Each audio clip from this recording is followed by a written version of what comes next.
welcome to our weekly discussion. I am so excited that you're here. If you're watching the replay, hello, hello. If you are hopping on live, hello, hello. I am Hannah Hips. I'll be your host today with Sierra Spencer. She'll be hopping on right now. Here she comes. So today we are on episode 24. Episode 24 is about get rid of guilt after eating once and for all. How many of us have felt guilt after eating certain foods? And we're going to discuss like why we feel guilty and where it comes from and how we can start eliminating guilt from our diet. So I'm Hannah Hips. This is Sierra Spencer. We are the coaches of this group that are here to guide you back to food freedom, to a healthy relationship with food. Look at her water bottle. We are donut eating, veggie loving, eating psychology coaches.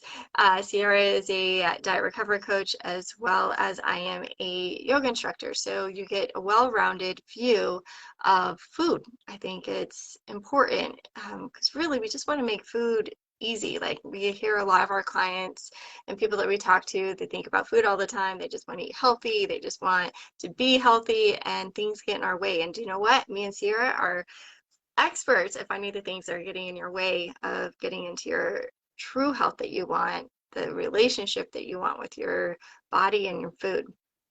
So today, let's dive in about guilt. First and foremost, what I want to talk about guilt. Guilt comes from a place of we are doing something wrong. And I want to be clear about this. When you eat, you're not doing anything wrong. And this all stems from the rules that we've placed around food, which have come from diet and dieting.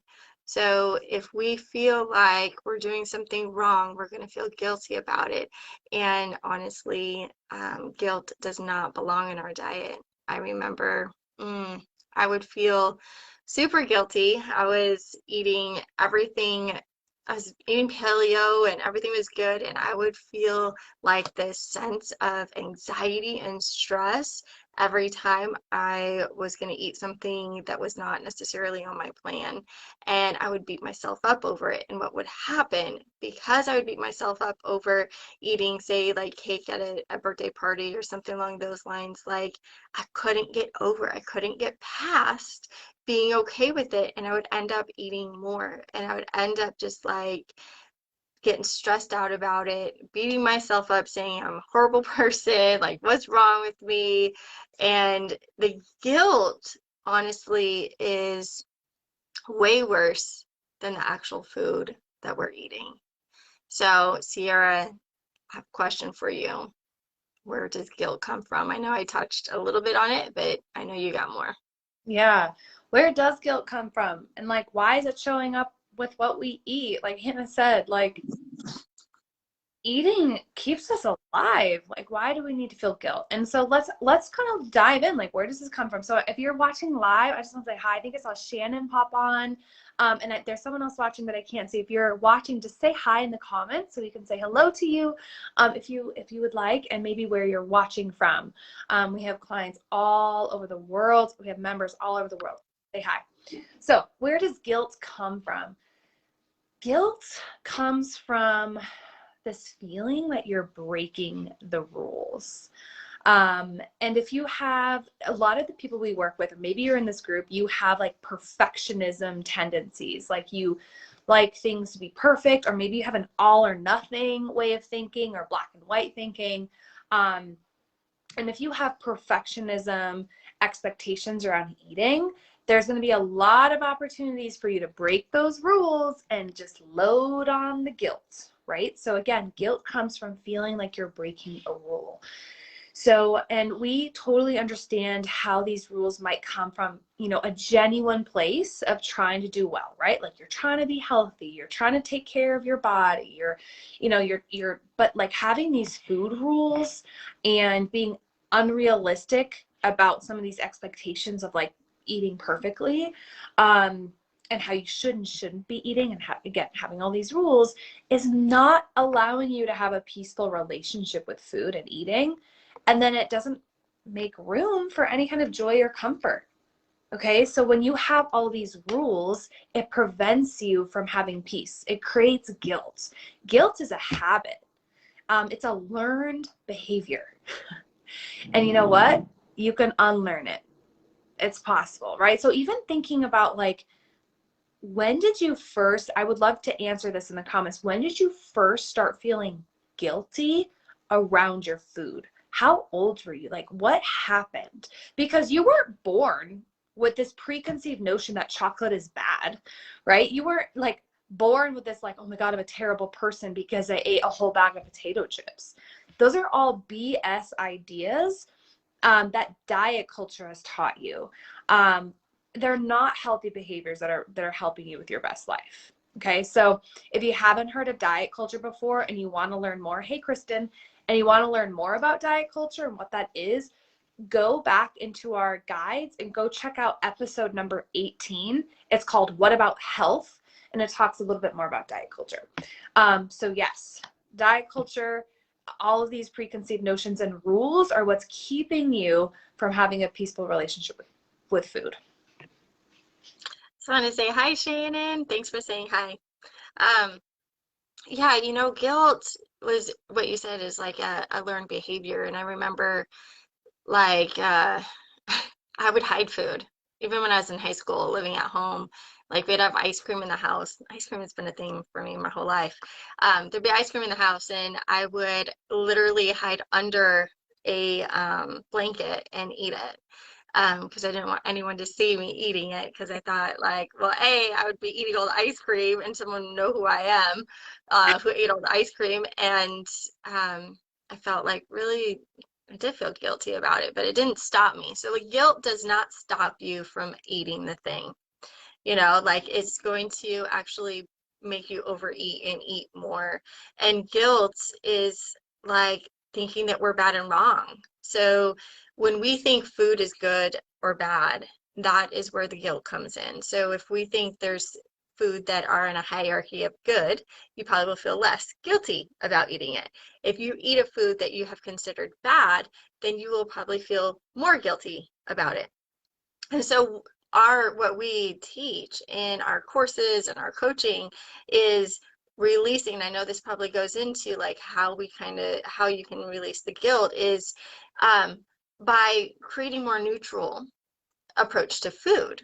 There is no good, there is no bad food, and like, where does all of that come from? What Sierra said was diet culture. And so we really want like to be clear of like, what are the rules that you have in your head? What are the rules that you have around food? What are you telling yourself you can or cannot do around food? And every time you have one of those rules of I should or shouldn't, or I can't, or this is good or bad, their guilt will follow 100%.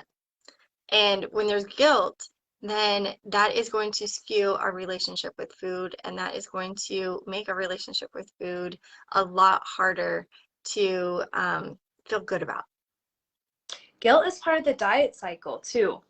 Guilt perpetuates this cycle with food, with a disordered relationship with food or feeling crazy around food. It actually perpetuates weight gain, weight loss. It like perpetuates that yo-yo cycle, because what happens is, and Hannah, like, I feel like you're really good at the diet cycle, so correct me if I'm wrong, but basically it starts with feeling guilt or shame about your body. I don't like my body. My body's too big. Like, I'm too fat. I need to lose weight. There's guilt and shame. That drives restriction. You're like, okay, I'm going to be super good. I'm going to have all these food rules, right? I'm going to like not eat carbs. I'm going to like be super clean. I'm going to eat really, really healthy. And then what happens is then you inevitably eat something bad, right? Like, you're like, oh, it's my kid's birthday, or like, I'm so hungry, like really need this candy bar, or whatever. Something happens, normal life, your biology kicks in, right? Because you cannot stick to restriction. That's not how we're designed. You break your rule and you eat something. And then you ate that thing and you go right back into guilt. you feel really, really guilty for eating anything. You're like, oh, I'm going to try harder. I'm going to be even better tomorrow. And then that same guilt and shame perpetuates the cycle and you get stuck in it, right? So how the heck do we overcome food guilt? Like Hannah said, you have to start knowing what your food rules are first. And so, you know, in our, like Hannah said, in our programs, we help you with this, but that would be one action step to take today would be start to kind of write down and notice, what are your rules around food? Are you telling yourself, I can't, hey, Christy, are you telling yourself like, I can't have ice cream? Are you sneaking food? Are you hiding under a blanket eating ice cream like Hannah? Like, what are your behaviors and your rules around food right now? And then once you start looking at all those rules, the next step, which is what usually people need a lot of help and support with, is allowing yourself to eat those foods without guilt. Giving yourself permission, allowance. And we know this is so difficult at first, but we know you can do hard things. And that's why we have our step-by-step programs. Like in our membership is a great place to start if you're struggling with food allowance and you have a lot of food rules. So, you know, just like when you learned how to ride a bike, you might have started with some training wheels. The same thing is we give you training wheels to help you with this process of allowing yourself to eat more foods to remove the guilt. Okay, so and that again, this is a method that we teach in our empowered eating to our empowered eating members, to get, and it allows them to get motivation, momentum, and it kind of minimizes that feeling of overwhelm and feeling alone. You know, making peace with food and getting rid of guilt is really hard to do on your own, right? And that's why we do what we do. So we want to help you through that. So if you want to learn more about our unique eating psychology and diet recovery methods, you can actually get our free emotional eating guide. If you just comment below guide, we'll send you our free emotional eating guide. If you're interested in our membership, and we do one-on-one coaching as well. If you're interested in how we can support you through this process, we have lots of options for you. So comment below guide. If you want the guide, comment below I want more info, and Hannah and I can reach out to you. If this was helpful for you, also comment. We'd love to hear your feedback. Did this resonate with you? Do you have more questions? Feel free to give us some feedback, and we'll respond in the comments with any questions you have. Anything? Yeah, and one real quick thing about food rules, they're all made up. Food rules are made up. So if they're made up, we get to rewrite them how we want to. And food permission takes practice. It is a muscle that needs to be built. If you have been restricting or dieting, it takes a lot of practice to start incorporating the foods that we've deemed bad without the guilt. So thanks so much for joining us today, and we will see you next week, and let us know how this was for you. Thanks so much. Bye.